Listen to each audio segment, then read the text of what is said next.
नया वीडियो नया टॉपिक। हम कर रहे थे बीएनएस मतलब भारतीय न्याय संहिता, जो हमारे देश के नए क्रिमिनल लॉज हैं। इसमें हम कल्पेबल होमिसाइड और मर्डर दोनों कर चुके हैं और बहुत डिटेल्स में केस स्टडीज के साथ कर चुके हैं। आज हम एक नया सेशन लेने जा रहे हैं, पर उससे पहले मैं बता दूं कि हमारे चैनल की खास बात क्या है कि जो टॉपिक हमने इस चैनल पे कवर कर लिया, समझ लो कि आपको उसके लिए कहीं नहीं जाना है। हम यहाँ पे सारे केस स्टडीज लेते हैं, आपकी सारी प्रॉब्लम्स लेते हैं, इतने सारे एग्जाम्पल्स लेते हैं कि आपको कहीं और कुछ भी देखने की जरूरत नहीं है। चाहे आप हमारे लीगोलॉजिस्ट हो या फिर आप कोई लेमैन हो और अपने केस के लिए या अपनी नॉलेज के लिए उसको पढ़ना चाहते हो।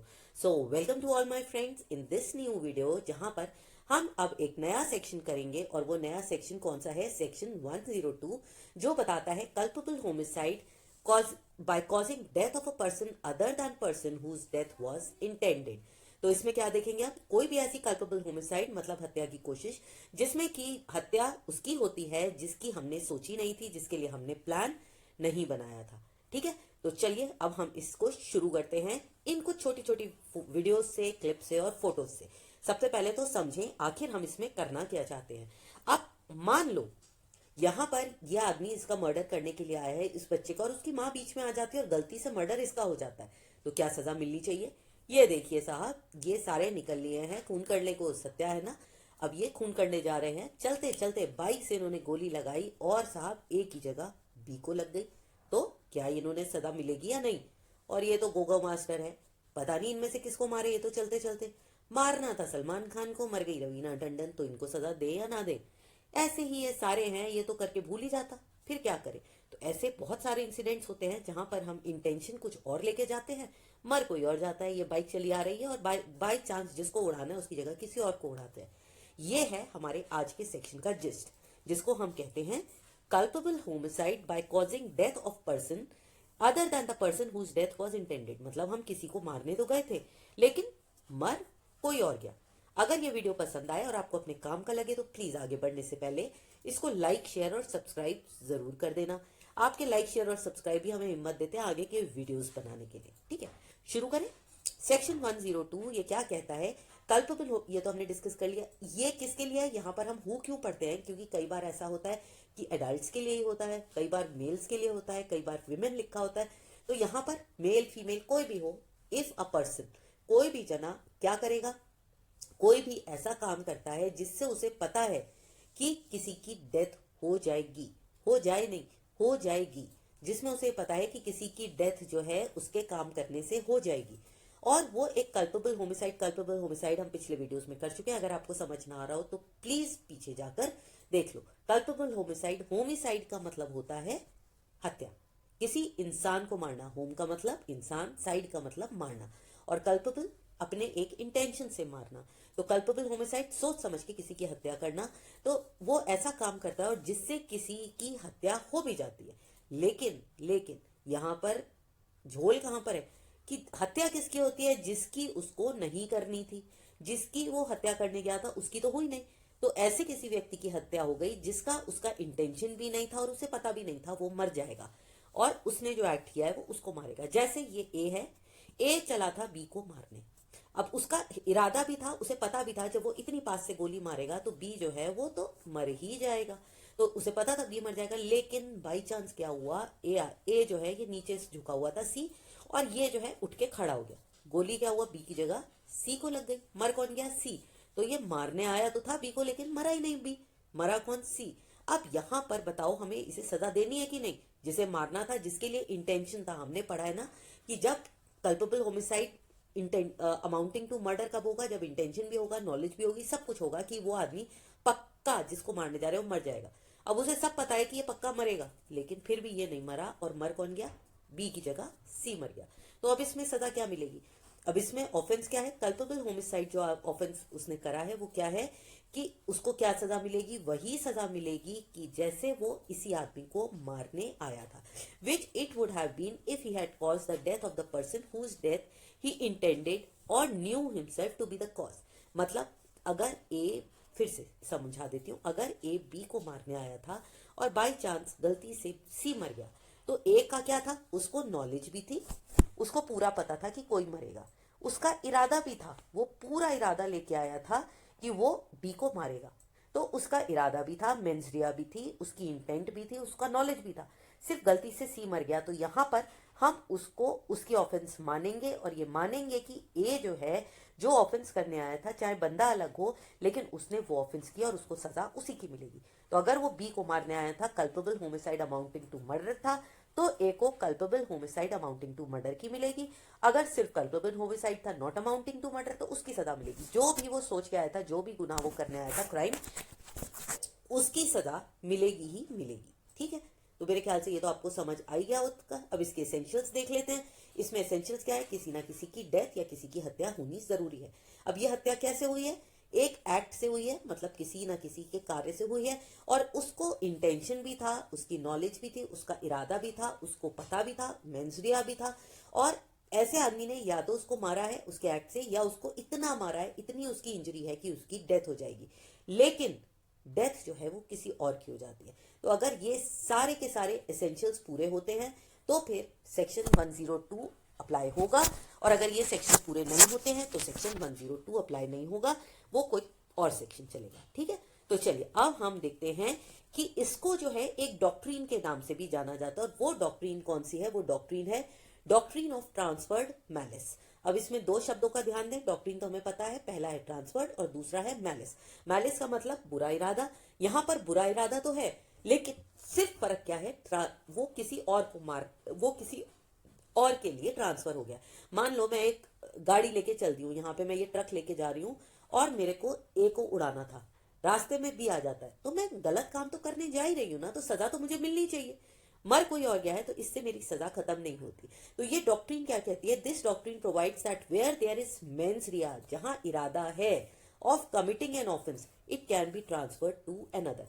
मतलब अगर हमारी मेंस रिया है, हमारा इंटेंशन है कोई गलत काम करने का, कोई क्राइम करने का, तो अगर वो क्राइम ए की जगह बी के साथ हो जाए तो भी उस इंटेंशन पे सजा मिलेगी। इसमें मैलिस जो है उसको हम ट्रांसफर कर सकते हैं। जैसे ट्रेन का टिकट है वो ट्रांसफर नहीं हो सकता, एयरप्लेन का टिकट है वो ट्रांसफर नहीं हो सकता, लेकिन लॉ में अगर हमने कोई क्राइम किसी और के इरादे से किया है तो वो बंदा अगर बदल भी जाता है तो वो हो जाता है। तो यहां पर ट्रांसफर अलाउड है, इतना ध्यान रख लो। ठीक है, अब इसका एग्जाम्पल हम लेके चलते हैं कि अगर एक जना इंटेंशन लेके गया था किसी को मारने का, लेकिन उसने किसी और को मार दिया, तब भी हम उसको गिल्टी मानेंगे। ये मान के चलेंगे कि उसने क्राइम किया है, हालांकि इंटेंशन उसको मारने का नहीं था। वही जो हमने एबीसी का किया था, ए बी को मारने गया, मर सी गया, तो उसका इंटेंशन बी को मारने का था, मेंसरिया भी थी, उसे पता भी था वो मर जाएगा, तो वो जो उसका क्राइम है वो बी की जगह सी को ट्रांसफर होगा। कोई भी क्राइम हो, मान लो वो पैसे बी के हड़पने गया था, उसने इससे हड़पने थे, अब उसने पैसे बी की जगह क्या हुआ, उसे ये पता चला कि बी ने तो वो पैसे सी से लिए थे, तो उसने पैसे सी के हड़प लिए हैं गलती से, तो भी उसे सजा मिलेगी, क्योंकि वो जो क्राइम उसने किया है वो ट्रांसफर हो जाएगा। मेरे ख्याल से डॉक्ट्रिन ऑफ ट्रांसफर्ड मैलिस आपको समझ आ गया होगा, और इसको एक दो अब हम केस स्टडी से समझेंगे, जैसा कि हम हमेशा करते हैं। सबसे पहला कौन सा केस है और सबसे इंपॉर्टेंट इसमें कौन सा केस है? यहीं से ये डॉक्ट्रिन की शुरुआत हुई थी। ये है आर वर्सेस मिशेल 1983 का। इसमें फैक्ट्स क्या थे ये देखो। ये जो है एक पोस्ट ऑफिस में ये आदमी किसी आदमी से लड़ रहा था, और उसने किसी बुजुर्ग आदमी को गुस्से में धक्का दे दिया। अब उसने धक्का इतनी जोर से दिया, उसे ये इतना बुजुर्ग था कि इसको चोट लग सकती थी और ये मर सकता था, मर जाता नहीं। तो ये मर्डर नहीं होगा, ये मैनस्लॉटर है।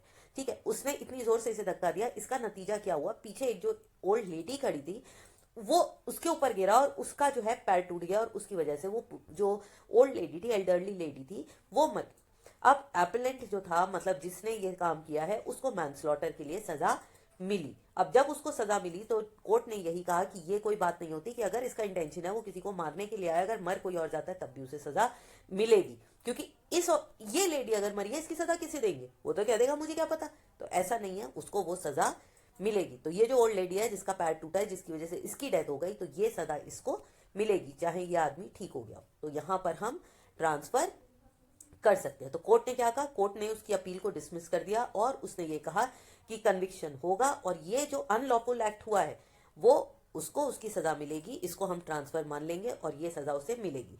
तो एपेलेंट का जो एक्शन है, जो उसने एक बुढ़िया को जो उसने बूढ़े आदमी के साथ लड़ाई करी थी, इसकी कोई भी जरूरत नहीं थी। इससे सारा ये जो यहाँ का जो सिस्टम था वो बिगड़ गया और इसी की वजह से वो दूसरी लेडी की डेथ हो गई। तो इसके लिए उसको सजा मिलेगी और ये ट्रांसफर्ड मैलिस के अंडर उसको सजा मिली थी। चलिए एक और केस ले लेते हैं, ये भी बहुत इंपॉर्टेंट केस है, एम्परर वर्सेस मशरू सूर्य नारायण मूर्ति, और ये जो है 1912 का केस है। इसमें क्या हुआ था, ये नाम थोड़ा सा मुश्किल है लेकिन मशरू सूर्य नारायण मूर्ति याद रख लीजिए। ये जो है अपाला नरसिम्हल्लू को मारना चाहता था उसकी इंश्योरेंस लेने के लिए। अब उसकी इंश्योरेंस लेने के लिए उसने उसे खीर या एक स्वीट डिश दी जिसमें पॉइजन था। हुआ क्या, ये जो नरसिम्हल्लू है अपाला जो था, इसने थोड़ी सी तो खीर खाई और बाकी जो है अपनी एक नीस को दे दी जो 8 साल की थी। नतीजा क्या हुआ कि अपाला तो बच गया लेकिन ये जो राजलक्ष्मी थी, ये जो बच्चा था, इसकी डेथ हो गई। तो अब बताओ क्या होगा, क्योंकि वो जो था सूर्य नारायण मूर्ति, वो मारना तो अपाला को चाहता था और मर कौन गया, राजलक्ष्मी। तो सजा मिलेगी या नहीं मिलेगी, बिल्कुल मिलेगी, ट्रांसफर्ड मैलिस के अंडर मिलेगी। और कोर्ट ने भी यही कहा कि इसको जो है सजा मिलेगी और अपाला को उसने उस बच्चे राजलक्ष्मी की डेथ के लिए गिल्टी माना और कंटेम्प्ट मर्डर के अंदर उसको कंटेम्प्ट किया। हालांकि उसका इंटेंशन राजलक्ष्मी को मारने का नहीं था, लेकिन उसका इंटेंशन किसी को मारने का तो था, और जितना पॉइजन उसने दिया था उससे अपाला की डेथ होनी थी। तो क्योंकि उसने अपाला को मारने की इंटेंशन थी, इसलिए ये जो मैलिस है ये doctrine of transfer of malice के अंडर राजलक्ष्मी की डेथ के लिए ट्रांसफर हो गया और उसको सजा मिली। तो क्लियर हो गई ना ये डॉक्ट्रिन भी। तो पनिशमेंट क्या थी, मद्रास हाईकोर्ट ने उसको कन्विक्ट किया और एक्यूज्ड को राजलक्ष्मी के मर्डर के लिए सजा मिली। कौन सी डॉक्ट्रिन के अंदर, doctrine of transfer of malice. Clear. एक और केस ले लेते हैं, ये भी बड़ा इंटरेस्टिंग केस है, ये है नन्हे का केस, यूपी का 2023 का। ये क्यों ले रही हूं, क्योंकि ये बिल्कुल नया केस है। बस ये ध्यान में रखना कि जितने भी केसेस लिए हमने ये आईपीसी के प्रेसिडेंट्स हैं, बीएनएस के प्रेसिडेंट्स अभी बनेंगे और जब बनेंगे तो वो भी मैं आपके सामने सबसे पहले लेके आऊंगी। अभी हम आईपीसी के प्रेसिडेंट्स को फॉलो कर रहे हैं, ठीक है। तो इसमें क्या हुआ था, नन्हे की डेथ हो गई है ना। इसमें क्या हुआ था, सबसे पहले कि डेथ नन्हे की नहीं हुई थी, सॉरी, नन्हे के खिलाफ तो केस चला था। यहाँ पर सुप्रीम कोर्ट का केस आया था। इसमें महेंद्र जो है उसकी महेंद्र की चोट लग गई थी और डेथ किसकी हो गई थी, सद्दाम हुसैन की। किस्सा क्या था कि एक आदमी सामान खरीदने के लिए संतराम के यहाँ गया और वहां उसने देखा महेंद्र और नन्हे जो है वो लड़ रहे थे, ठीक है। वहां पर जो है नन्हे और महेंद्र जो है वो लड़ रहे थे, वो तो सिर्फ सामान लेने गया था। अब संतराम जो था, महेंद्र का जो भाई था, उसने नन्हे से कहा कि भाई अब तू चला जा, बहुत हो गई ये लड़ाई, अब तू चला जा। लेकिन नन्हे तब तो गया, थोड़ा सा 5-10 स्टेप पीछे गया और फौरन उसने अपना तमंचा निकाला और उसने महिंद्रा को मारने की पूरी तैयारी कर ली। तो उसने जब महिंद्रा को मारने की तैयारी करी तो हुआ क्या, ये जो सद्दाम था ये कहीं ना कहीं से बीच में आ गया, ये झुका हुआ था इससे और ये सीधा खड़ा हो गया। तो फिर क्या हुआ, नन्हे की जो गोली थी वो महिंदर के पास जो सद्दाम की चेस्ट में से गुजरती हुई महिंदर के सिर में लगी। तो महिंदर तो जल्दी से रिकवर कर गया, उसके तो सिर में हल्की सी लगी, लेकिन सद्दाम जो है वो निपट गया। तो सद्दाम की डेथ के लिए बताओ नन्हे को सजा मिलेगी या नहीं मिलेगी।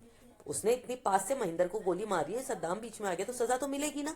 तो उसको भी सजा मिली थी और डिसीजन क्या हुआ, सुप्रीम कोर्ट ने कंफर्म किया कि एपेलेंट मतलब नन्हे का इंटेंशन जो है महिंदर को मारने का था, मर नन्हे गया। तो यहां भी उसको कोई फर्क नहीं पड़ता नन्हे है या सद्दाम है, उसे सजा मिलेगी under doctrine of transfer of malice. और जहां पर मेंसरिया है कि उसको पता है, इंटेंशन भी है, नॉलेज भी है, वहां पर उसका जो भी क्राइम है, जो भी उसने ऑफेंस करा है, वो दूसरे जने के नाम पर ट्रांसफर हो सकता है, ठीक है। अब जैसा कि हम हर बार कहते हैं, चलिए it's time to think, it's time to test. अब इसमें आप मुझे बताओ क्या होगा। ए जो है बी के घर में आया रॉबरी करने के लिए, ए ने बी से कहा कि पैसे दे दो, बी ने मना करा और ए जो है फटाफट उसने अपनी गोली निकाली और बी को मारने के लिए भागा। उतने में बी की वाइफ आई और बीच में वो आ गई और हस्बैंड तो बच गया लेकिन वाइफ जो थी उसकी डेथ हो गई। अब ए को बताओ कल्पेबल होमिसाइड मिलेगी, culpable homicide not amounting to murder, robbery मिलेगी, या ए गिल्टी नहीं है क्योंकि उसे वाइफ को थोड़ी मारना था, वो तो ए को मार रहा था। लेकिन यहां पर क्या होगा, कल्पेबल होमिसाइड, आंसर ए है। क्यों है, क्योंकि doctrine of transfer of malice, अगर वो बी को मार रहा था और इंटेंशन था, उसे पता था वो मर जाएगा, तो वो उसकी जो क्राइम है वो एक उसकी वाइफ डब्ल्यू को ट्रांसफर हो गई। दूसरा केस ले लेते हैं। आर ने अपनी वाइफ को परसुएड किया कि वो जो है एक पॉइजन एप्पल खा ले, एप्पल पे उसने पॉइजन लगा दिया और वो भी कौन सा, आर्सेनिक, जो कि एक बहुत ही पॉइजनस केमिकल है। और वो चाहता था वो उसकी वाइफ मर जाए ताकि वो दूसरी औरत से शादी कर सके, लेकिन उसकी वाइफ ने अपनी बेटी डी को दे दिया, डी की डेथ हो गई। और उसकी वाइफ तो फिर जिंदा रही, शादी वो फिर नहीं कर पाया। अब बताओ आर को किसकी सजा मिलेगी? डोमेस्टिक वायलेंस की। वायलेंस तो उसने किया था। Home culpable homicide not amounting to murder. Culpable homicide या आर गिल्टी नहीं है क्योंकि उसने अपनी डॉटर को थोड़ी मारना था। तो यहां पर आंसर क्या है? सी, कल्पेबल होमिसाइड, क्योंकि ट्रांसफर ऑफ मैलिस है। उसने अपनी वाइफ की जो डेथ करी थी वो ट्रांसफर किसको हो गई? डी को। और ये ट्रांसफर ऑफ मैलिस का केस है और ये एक एक्चुअल केस भी है, आर वर्सेस सॉन्डर्स का। ये भी एक बहुत इंपॉर्टेंट और पाथ ब्रेकिंग केस था, उसको भी आप समझ सकते हो। ठीक है, एक और ले लेते हैं। आर जो है, ये भी देखो ये अलग एंगल है। आर जो है एस को शूट करता है और एस जो है ह्यूमन बीइंग है, वो नीचे झुक जाता है और ये गोली पी को लग जाती है और वो मर जाता है। मतलब आर ने क्या किया? एस को गोली मारी, एस जो है वो नीचे झुक गया और ये गोली किसको लग गई? पी को। अब बताओ कि ये सजा उसे मिलेगी या नहीं। दूसरा सीन क्या है? आर जो है वो एक डॉगी को शूट कर रहा था, वो उसको तो मिस कर गया और यहाँ पर एक बच्चा बैठा था, उसने उसको मार दिया। अब बताओ यहाँ सजा मिलेगी या नहीं? तो आर को होमिसाइड के लिए कहाँ सजा मिलेगी? सिर्फ एक केस ए में, केस बी में, दोनों में, या किसी में नहीं? बताइए आंसर। ये आप बताओगे या मैं बता दूं? बताओ। मैं ही बता देती हूँ क्योंकि ये मैंने अभी तक कवर नहीं किया है। सिर्फ ए में। क्यों? क्योंकि यहाँ पर जिसको वो मार रहा है वो डॉग है और जो मरा है वो ह्यूमन बीइंग है। क्राइम एक सा नहीं है, तो जब क्राइम एक सा नहीं है तो ट्रांसफर कैसे होंगे? ये थोड़ी ना है कि आप रुपया देके पैसा ले लोगे। सेम क्राइम में ट्रांसफर होगा, ट्रांसफर हमेशा सेम क्राइम में होगा। तो जो क्राइम उसका है, क्या है? डॉग का। डॉग की सजा उसे मिल सकती है, तब उसे ह्यूमन बीइंग के लिए सजा नहीं मिलेगी। ट्रांसफर ऑफ मैलिस है, जितना इंटेंशन है, जितनी मेंसरिया है, सजा उतनी ही मिलेगी, उससे ज्यादा नहीं मिलेगी। I hope the topic is clear. अच्छा लगा हो तो मैं दोबारा से कहती हूँ, लाइक शेयर और सब्सक्राइब करना। कमेंट्स करके जरूर बताना आपको ये कैसा लगा वीडियो, आपको ये कंसेप्ट समझ में आया नहीं। अगले वीडियो में हम नेक्स्ट सेक्शन के साथ मिलेंगे। Till then bye bye, see you in the next video.